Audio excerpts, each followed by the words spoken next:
Senator Heller, Senator Cortez Masto, Congresswoman Titus, other distinguished members of Congress, Mayor Goodman, state and local officials, Pastor Hatch, people of Las Vegas, my fellow Americans. My wife Karen and I are honored to be with you for this Las Vegas Unity Prayer Walk. We're grateful to each of you, and we're grateful to the inspiration of your former Deputy Fire Chief, Kevin Chapman. Kevin, thank you for loving the people of this community the way you do.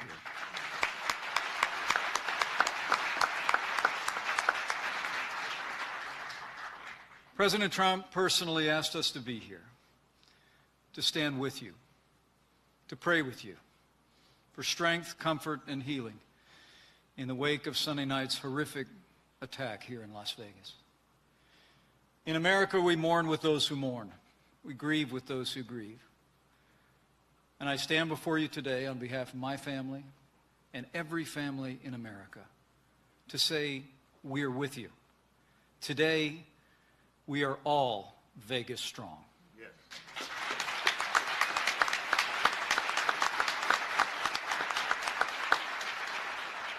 As the president often says, when one part of America hurts, we all hurt. When one part of America struggles, we all struggle. And when one part of America cries out for help, we always come together to answer the call. 5 days ago, America awoke to the news of the worst mass shooting in the history of the United States.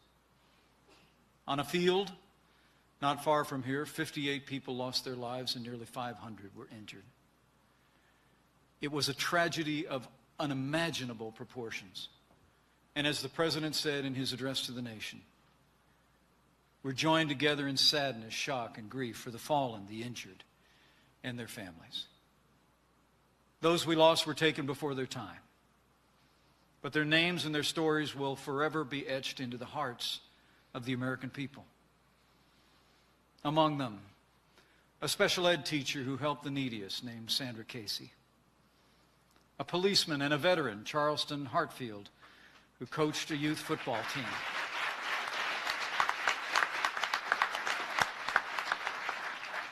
A full-time mom named Hannah Ehlers, who was the sunshine of her family. And Jack Beaton, a construction worker who died shielding his wife from harm. To the families of these and all our fallen near and far, we extend the deepest condolences of the first family, of our family, and of the American people. The Bible tells us that the Lord is close to the brokenhearted, and this will be our prayer for all of you. We do mourn with those who mourn and grieve with those who grieve, but we do not grieve like those who have no hope, because heroes give us hope.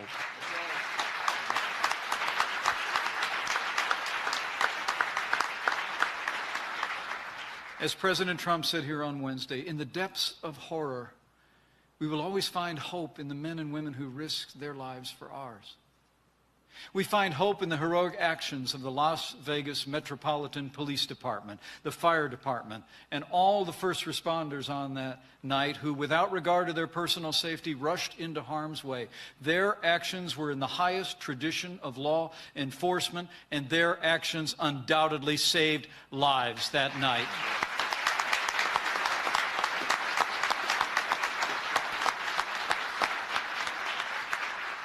We find hope in the medical professionals in this community, the doctors, the surgeons, the nurses, the EMTs across Las Vegas, whose swift professionalism, compassion, and expert care prevented an even wider tragedy.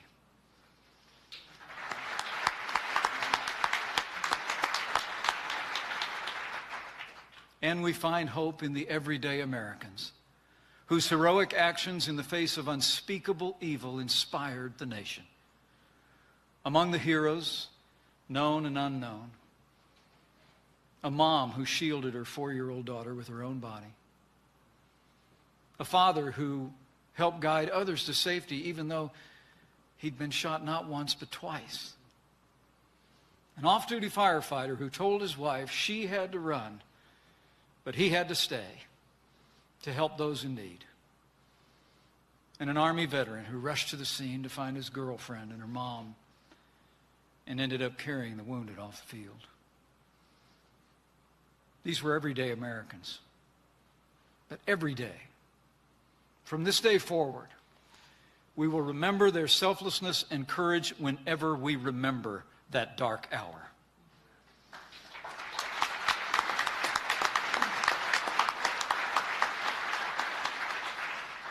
On Sunday night, Las Vegas came face to face with pure evil. But no evil, no act of violence will ever diminish the strength and goodness of the American people.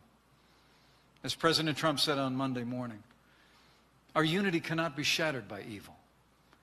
Our bonds cannot be broken by violence. He said it's our love that defines us today, and it always will.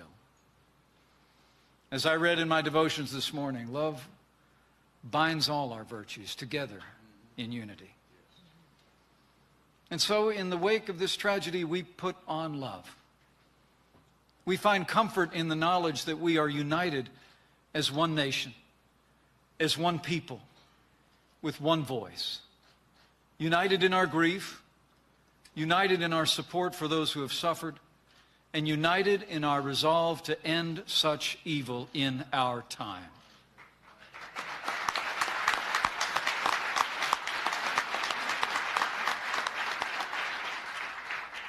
So today,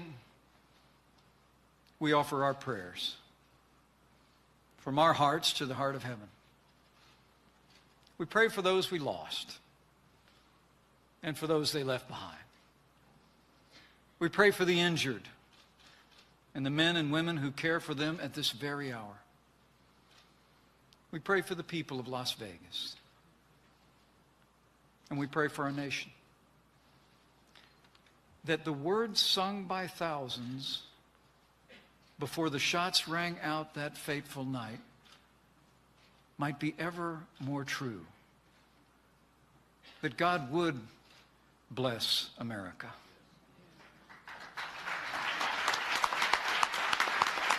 That He would renew our unity and strengthen our faith.